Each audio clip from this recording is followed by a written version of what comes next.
ಯಾಕಮ್ಮ ಯಾಕೆ ಹಾಗೆ ನಿಂತ್ಕೊಂಡಿದ್ಯಾ? ಬಾ ಕೂತ್ಕೊಳ್ಳುವಂತೆ, ನೀರು ಕುಡಿಯುವಂತೆ ಬಾ. ನಮ್ಮ ಅಪ್ಪನ ಫೋಟೋಗಳು ನಿಮ್ಮಲ್ಲಿ ಯಾಕಿದೆ?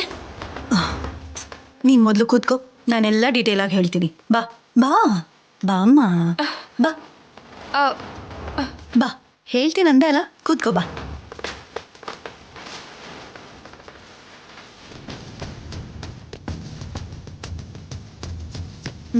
ನೀರು ಕುಡಿ ಕುಡಿ.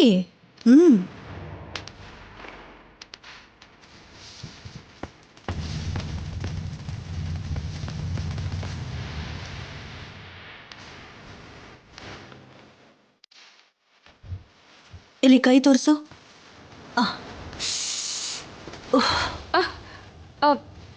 ಪ್ಲೀಸ್, ನನಗೆ ಫಸ್ಟ್ ಏಡ್ ಎಲ್ಲ ಬೇಡ. ಇಲ್ಲಿ ನಮ್ಮ ಅಪ್ಪನ ಫೋಟೋಸ್ ಎಲ್ಲ ಯಾಕಿದೆ? ಅಷ್ಟಕ್ಕೂ ನೀವು ಯಾರು? ನನ್ನ ಹೆಸರು ಪ್ರಿಯಾಂಕ್. ನಾನು ಯಾವತ್ತೂ ಈ ಹೆಸರನ್ನೇ ಕೇಳಿಲ್ವಲ್ಲ. ನಾನು ನಿಮಗೆ ಇವಾಗಲೇ ಗೊತ್ತಾ, ಮುಂಚೆಯಿಂದನೂ ಗೊತ್ತಾ? ನೀನು ಹುಟ್ಟಿದಾಗಿಂದನೂ ಗೊತ್ತು. ಅಯ್ಯೋ, ನಿನಗೆ ನಾನು ಗೊತ್ತಿಲ್ಲದೆ ಇರ್ಬೋದು, ಆದರೆ ನೀನು, ನಿನ್ನ ಕುಟುಂಬ, ಮುಖ್ಯವಾಗಿ ನಿನ್ನ ತಂದೆ ನನಗೆ ತುಂಬ ಒಳ್ಳೆ ಪರಿಚಯ.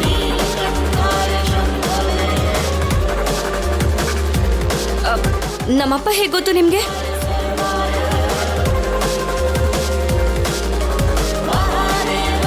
ನಾನು ನಿನ್ನ ತಂದೆ ಇಬ್ಬರು ಒಂದೇ ಕಾಲೇಜಲ್ಲಿ ಓದಿದ್ದು, ಒಂದೇ ಕ್ಲಾಸ್, ಒಟ್ಟಿಗೆ ಓದಿರೋರು. ಪುಸ್ತಕ ಬದಲಾಯಿಸ್ಕೊಂಡ ಹಾಗೆ ಒಬ್ರು ಮನಸ್ಸು ಒಬ್ರಿಗೆ ಕೊಟ್ಟಿದ್ವಿ.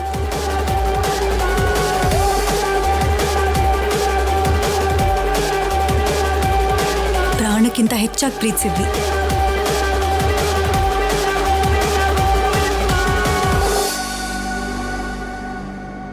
ಜೀವನ ಇಡೀ ಜೊತೆಲಿರ್ಬೇಕು ಅಂತ ಏನೇನೋ ಕನಸು ಕಂಡಿದ್ವಿ.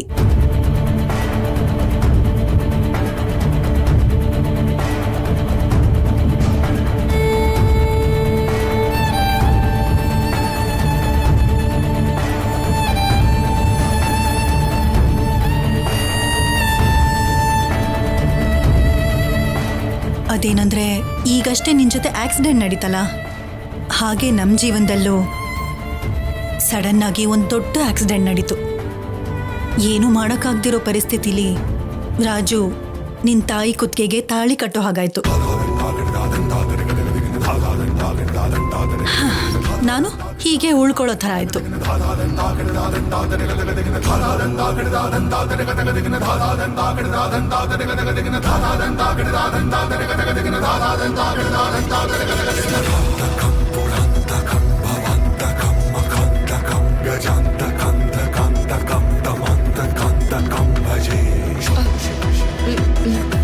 ಮತ್ತೆ ನೀವು ಮದ್ವೆನೇ ಮಾಡ್ಕೊಳ್ಳಿಲ್ವಾ?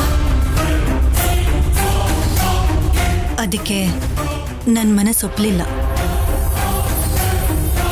ಮನಸ್ಸನ್ನು ಸಾಯಿಸಿ ಇನ್ನೊಬ್ಬ ವ್ಯಕ್ತಿ ಜೊತೆ ಬದುಕಕ್ಕಾಗ್ದೇನೆ ಹೀಗೆ ಆ ನೆನಪುಗಳ ಜೊತೆ ಜೀವನ ಕಳೀತಾ ಇದ್ದೀನಿ.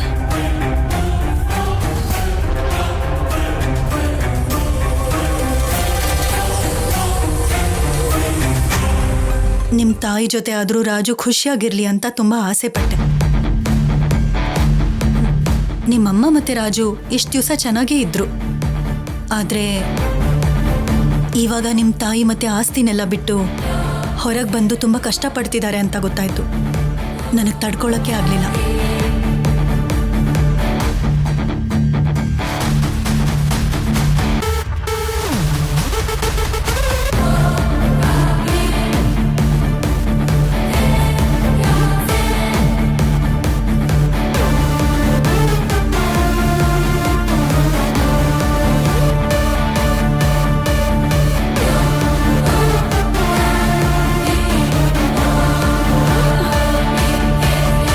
ಅಪ್ಪ ಅಮ್ಮ ಇಬ್ರು ತುಂಬಾ ಚೆನ್ನಾಗೇ ಇರ್ತಾ ಇದ್ರು.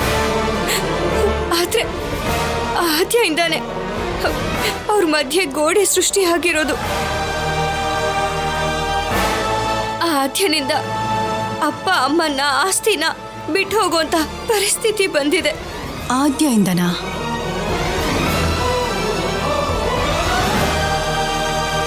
ಹೌದು, ಇದೆಲ್ಲ ಆದ್ಯನಿಂದಾನೆ.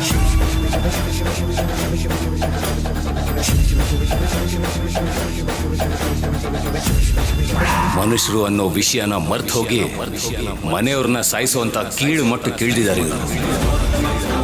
ಇವ್ರಿಗೆ ಮನೇಲಿ ಇರುವಂತ ಅರ್ಹತೆನೇ ಇಲ್ಲ. ಹಾಗೆ ಹೇಳೋದಕ್ಕೆ ಯಾರಿಗೂ ಹಕ್ಕಿಲ್ಲ. ಇದು ನಮ್ ತಾತನ್ ಮನೆ. ನಮ್ಮನ್ನ ಮನೆಯಿಂದ ಹೊರಗೆ ಹಾಕೋ ಹಕ್ಕು ಯಾರಿಗೂ ಇಲ್ಲ. ನಿಮ್ದು ಅಂತ ಅನ್ಕೊಂಡಿರೋ ಈ ಮನೇಲಿ ನಾವಿರಲ್ಲ.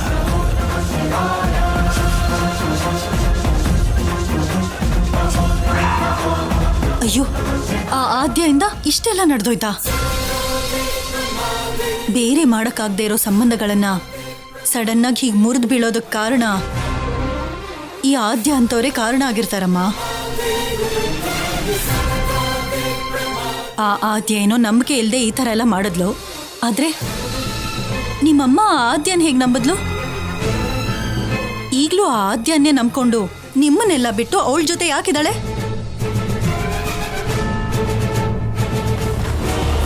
ಎಂಥ ಮಾತು ಕೊಟ್ರು, ಯಾವುದೇ ತಂಗಿ ಮಗಳಾಗಿದ್ರು ಅಂಥವ್ರಿಗೋಸ್ಕರ ದೇವ್ರಂತ ಗಂಡನ್ ಬಿಟ್ಟು ಬರೋ ಹುಚ್ಚ ಕೆಲಸ ಬೇರೆ ಯಾವುದೂ ಇಲ್ಲಮ್ಮ. ಅಯ್ಯೋ, ನೀವು ಅಪಾರ್ಥ ಮಾಡ್ಕೊಳ್ತಾ ಇದ್ದೀರಾ. ನೀವು ಅಂದ್ಕೊಳ್ತಿರೋ ಹಾಗೆ ನಮ್ಮ ಅಪ್ಪ ಅಮ್ಮನ ಮಧ್ಯೆ ಅಂಥದ್ದೇನೂ ಇಲ್ಲ. ನಮ್ಮ ಚಿಕ್ಕಮ್ಮಂಗೆ ಮಾತು ಕೊಟ್ಟಿದ್ದ ಕಾರಣದಿಂದಾನೆ ಆದ್ಯಂಗೆ ಮನೇಲಿ ಜಾಗ ಕೊಟ್ರು. ಆದ್ರೆ ಆದ್ಯ ಹಾಗೆ ಅನ್ಕೊಳ್ಳಿಲ್ಲ. ನಮ್ಮಮ್ಮ ಒಳ್ಳೆತನನ ಉಪಯೋಗಿಸ್ಕೊಂಡ್ಲು.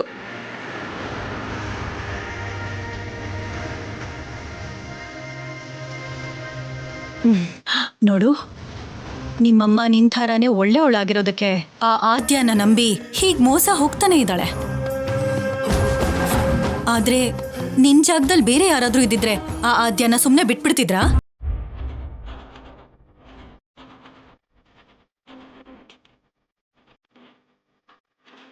ನೀನು ಆ ಆದ್ಯನ ಅಂತ್ಯ ನೋಡ್ಬೇಕು.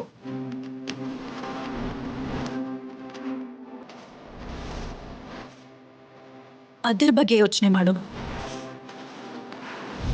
ಇಲ್ಲ ಅಂದ್ರೆ ಆ ಆದ್ಯ ಸುಮ್ಮನೆ ಇರಲ್ಲ. ನಿಮ್ಮ ಅಪ್ಪ ಅಮ್ಮನ ಜೀವನ ಪೂರ್ತಿ ಜೊತೆಯಾಗಿರಕ್ ಬಿಡಲ್ಲ.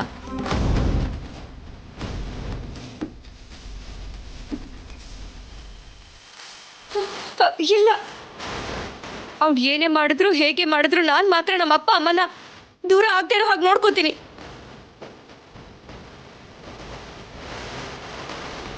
ಅವ್ರಿಬ್ರಿಗೋಸ್ಕರ ನಾನು ಏನ್ ಬೇಕಾದ್ರೂ ಮಾಡ್ತೀನಿ.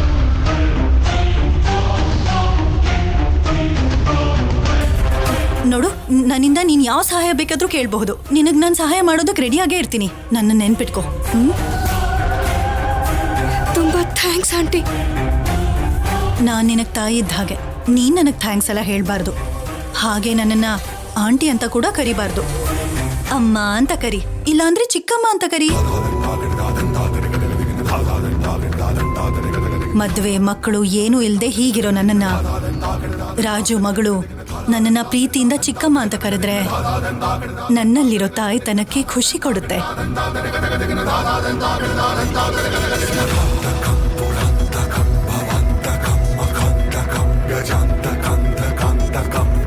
ನಾನು ಹೋಗಿ ಬರ್ತೀನಿ. ಅಯ್ಯೋ, ಒಂದ್ ನಿಮಿಷ. ಡ್ರೈವರ್ಗೆ ಹೇಳ್ಬಿಟ್ಟು ಮನೆಗೆ ಡ್ರಾಪ್ ಮಾಡಿಸ್ತೀನಿ. ಇಲ್ಲ, ನಾನು ಗಾಡಿ ತಗೊಂಡು ಹೋಗ್ತೀನಿ. ಸರಿ, ಹುಷಾರಾಗಿ ಹೋಗಮ್ಮ.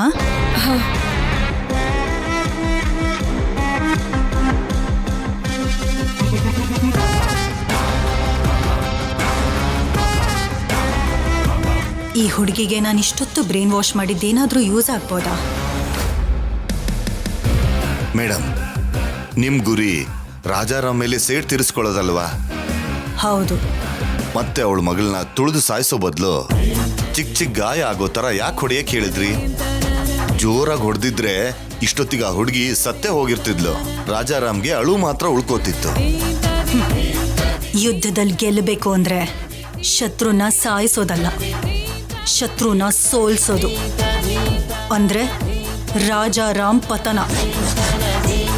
ನಾನು ಅನುಭವಿಸಿರೋ ನೋವು ನರಕ ಅವನು ಅನುಭವಿಸೋ ಥರ ಮಾಡಬೇಕಲ್ವಾ?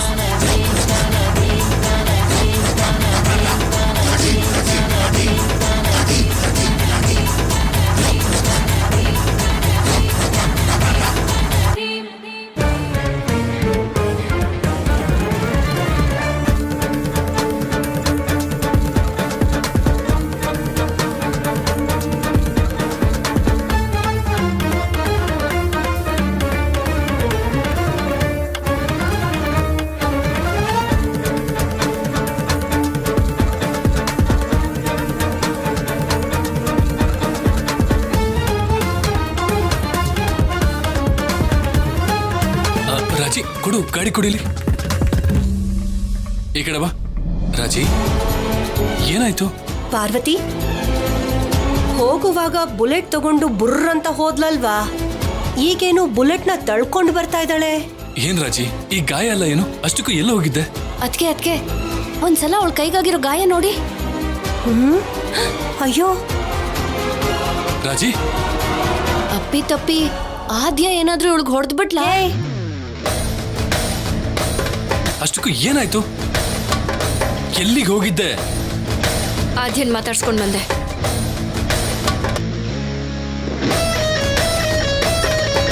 ಸರಿ, ಮೊದಲು ಒಳಗೆ ಹೋಗೋಣ. ಬಾ ನೀನು, ಬಾ.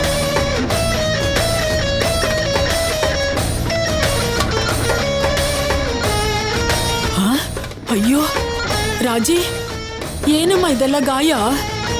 ಬಾ ನೀನು, ಇಲ್ಲಿ ಕೂತ್ಕೋ. ಸರಿ, ಬಾ, ಅಯ್ಯೋ ಕೂತ್ಕೋ. ಏನಾಯ್ತಮ್ಮ? ಹೇಳು ರಾಜಲಕ್ಷ್ಮಿ, ಆದ್ಯ ಏನಾದ್ರೂ ಹೊಡೆದ್ಬಿಟ್ಲಾ? ಛೀ, ಅವಳು ಯಾಕೆ ನನಗೆ ಹೊಡಿತಾಳೆ? ಅವಳು ಹೊಡೆದ್ರೆ ನಾನು ನೋಡ್ಕೊಂಡು ಸುಮ್ಮನೆ ಇರ್ತೀನ? ರಾಜಿ, ಏನಮ್ಮ ಇದು? ಏನಾಯ್ತು? ಮೊದಲು ಕೂತ್ಕೋ.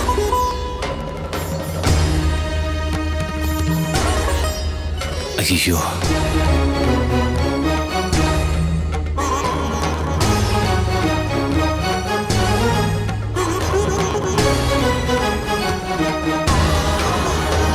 ಆದ್ಯನ ಹತ್ರ ಹೋಗಿದ್ಯಾ?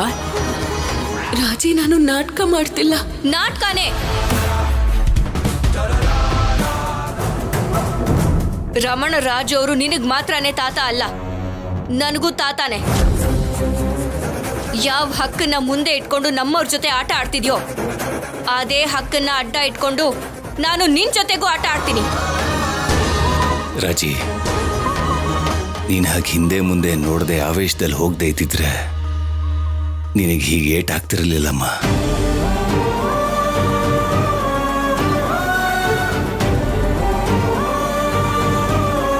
ಕ್ಷಮಿಸ್ಬಿಡಪ್ಪ, ನಿನ್ನ ಈ ತರ ನೋಡಿ ಸಹಿಸ್ಕೊಳಕ್ಕಾಗ್ಲಿಲ್ಲ.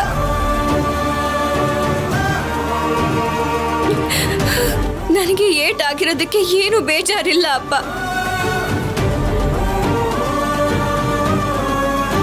ಆದ್ಯ ನನ್ನ ಹತ್ರ ಆ ರೀತಿ ಎಲ್ಲ ಮಾತಾಡಿದ್ದಕ್ಕೇನೆ ನಂಗೆ ಬೇಜಾರಾಗ್ತಿರೋದು.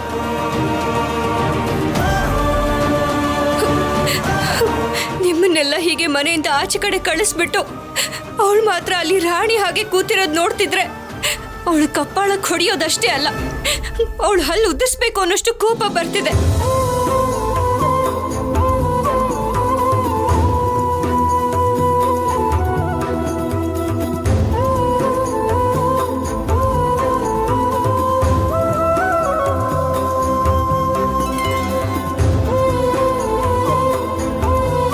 ಈ ಆವೇಶನೇ ಬೇಡ ಅಂತ ಹೇಳ್ತಿರೋದು ರಾಜಿ. ನಡೆದೋಗಿರೋದ್ರ ಬಗ್ಗೆ ಯೋಚಿಸಿ ಏನು ಉಪಯೋಗ ಇಲ್ಲ. ಆವೇಶ ಪಡೋದು ಒಂಚೂರು ಒಳ್ಳೇದಲ್ಲ, ಬಿಟ್ಬಿಡು. ಅವಳಿರೋದಕ್ಕೆ ಆ ಮನೆ ಅವಳ್ದೇನಲ್ಲ ಅಲ್ವಾ ಅಪ್ಪ? ಆ ಮನೆ ಹೆಸರಿಗೆ ಮಾತ್ರನೇ ತಾತಂದು. ಅದನ್ನ ಒಂದು ದೇವಾಲಯದ ರೀತಿ ಮಾಡಿದ್ದು ನೀನು. ಒಂದ್ ವೇಳೆ ಹಕ್ಕ ಬಗ್ಗೆ ಮಾತಾಡೋದಾದ್ರೆ ತಾತನ ಆಸ್ತಿ ಆದ್ರಿಂದ ಆ ಆದ್ಯಂಗೆ ಎಷ್ಟು ಹಕ್ಕಿದ್ಯೋ ನನಗೂ ಅಷ್ಟೇ ಹಕ್ಕಿರುತ್ತೆ ಅಲ್ವಾ ಅಪ್ಪ?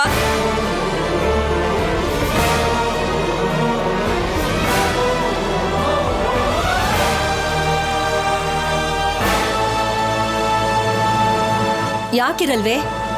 ಆ ವಿಷಯಕ್ಕೆ ಬಂದ್ರೆ ನಿಮ್ ತಾತನ್ಗೆ ನಿಜವಾದ ಮೊಮ್ಮಗಳು ನೀನು. ಆ ಆಸ್ತಿಗೆ ನಿಜವಾದ ವಾರಸ್ದಾರಳು ನೀನೇ.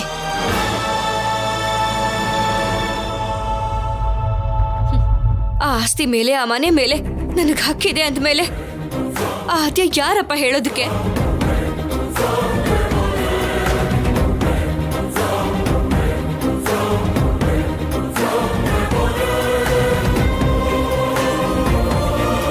ಆ ಮನೇಲಿ ನೀವು ಗೆರೆ ಎಳ್ದಿರೋ ಪ್ರಕಾರನೇ ಅರ್ಧ ಪಾಲು ನನಗೂ ಬರುತ್ತೆ ಅನ್ನೋದ್ರಿಂದ ನಮ್ಮ ಪಾಲಲ್ಲಿ ನಾವು ಇರ್ಬೋದಲ್ವಾ ಅಪ್ಪ? ನಡಿಯಪ್ಪ, ಬನ್ನಿ ಬನ್ನಿ. ರಾಜಿ, ಅತ್ತೆ, ಹೇಳೋದನ್ನ ಬನ್ನಿ. ಕೇಳಮ್ಮ, ಒಂದು ನಿಮಿಷ. ಆ ಮನೆ ಮೇಲೆ ಮೊಮ್ಮಗಳಾಗಿ ನಿನಗೆ ಹಕ್ಕಿದೆ ಹೊರತು ನನಗಿಲ್ಲಮ್ಮ.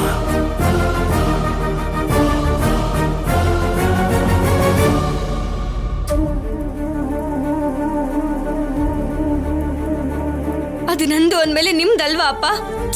ಹಾಗಲ್ಲಮ್ಮ, ತಂದೆಗೆ ಸ್ವಂತವಾಗಿರೋ ಮನೆಯಲ್ಲಿ ಮಗಳಿರ್ಬೋದೇ ಹೊರತು ಮಗಳಿಗೆ ಸ್ವಂತ ಆಗಿರೋ ಮನೆಯಲ್ಲಿ ತಂದೆ ಇರೋದು ಸರಿ ಹೊಂದಲ್ಲಮ್ಮ.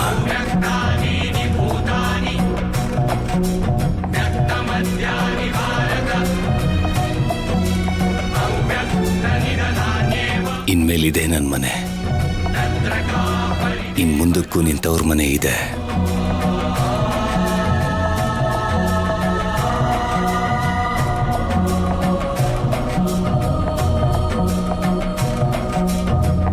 ಆ ಮನೆ ಜೊತೆ ಸಂಬಂಧ ಆಗ್ಲಿ, ಆ ಮನೆಯವ್ರ ಜೊತೆ ಬಂಧ ಆಗ್ಲಿ ಏನು ಉಳ್ದಿಲ್ಲ.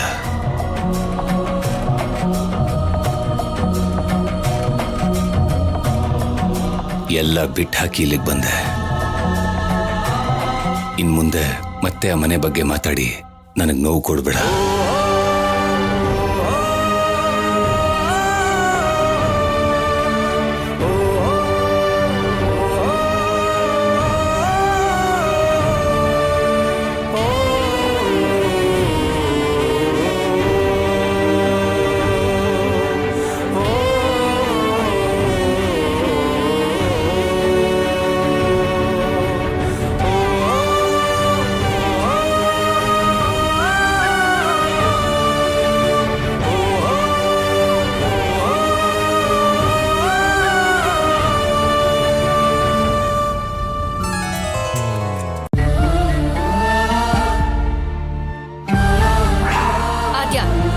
ನೀನ್ ಈ ಆಸ್ತಿ ನಂದು ಅಂತ ಹೇಳಿದ್ಯಾ?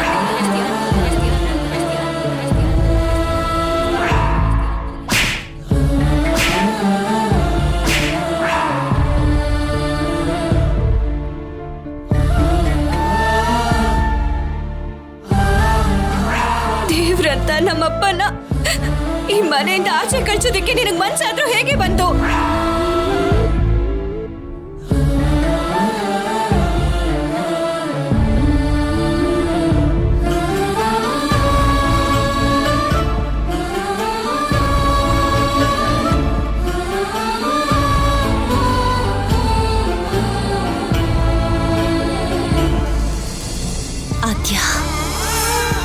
ಬೇಜಾರಾಯ್ತೇನಮ್ಮ? ಏನ್ ಬೇಜಾರು ದೊಡ್ಡಮ್ಮ? ರಾಜಿ ನಿನ್ ಮೇಲೆ ಕೈ ಮಾಡ್ಬಿಟ್ಲಲ್ಲ, ನಿನಗೆ ಅನ್ನಬಾರದ ಮಾತುಗಳನ್ನೆಲ್ಲ ಅಂದ ಹೊರಟೋದ್ಲು. ರಾಜಿ ಹೀಗೆಲ್ಲ ಮಾತಾಡ್ತಾಳೆ ಅಂತ ನಾನು ಅನ್ಕೊಂಡಿರ್ಲಿಲ್ಲ. ಅವಳು ಹಾಗೆಲ್ಲ ಮಾತಾಡೋ ಹುಡುಗಿ ಅಲ್ಲ. ನನ್ನ ಕಣ್ಣು ಮುಂದೆನೆ ಹೀಗೆಲ್ಲ ನಡೀತಿರೋದು ಅಂದ್ರೆ ನನ್ನ ಎರಡು ಕಣ್ಣುಗಳ ಹಾಗೆ ಇರೋ ನಿಮ್ಮಿಬ್ರು ಮಧ್ಯೆ ಅಪಾರ್ಥ ಬಂದು ಹೊಡೆದಾಡುವಂತ ಪರಿಸ್ಥಿತಿ ಅಂದ್ರೆ ಏನು?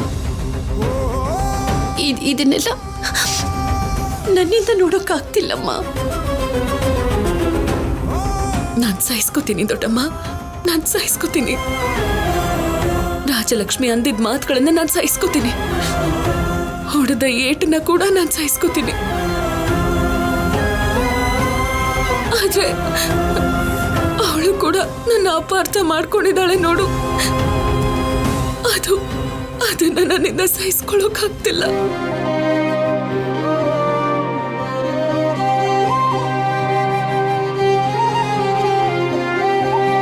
ಅವಳು ನನ್ನನ್ನ ಅಷ್ಟೆಲ್ಲ ಬೈದ್ಲು, ಆದ್ರೆ ನನಗ್ ಮಾತಾಡೋಕೆ ಅವಕಾಶನೇ ಕೊಡ್ದೆ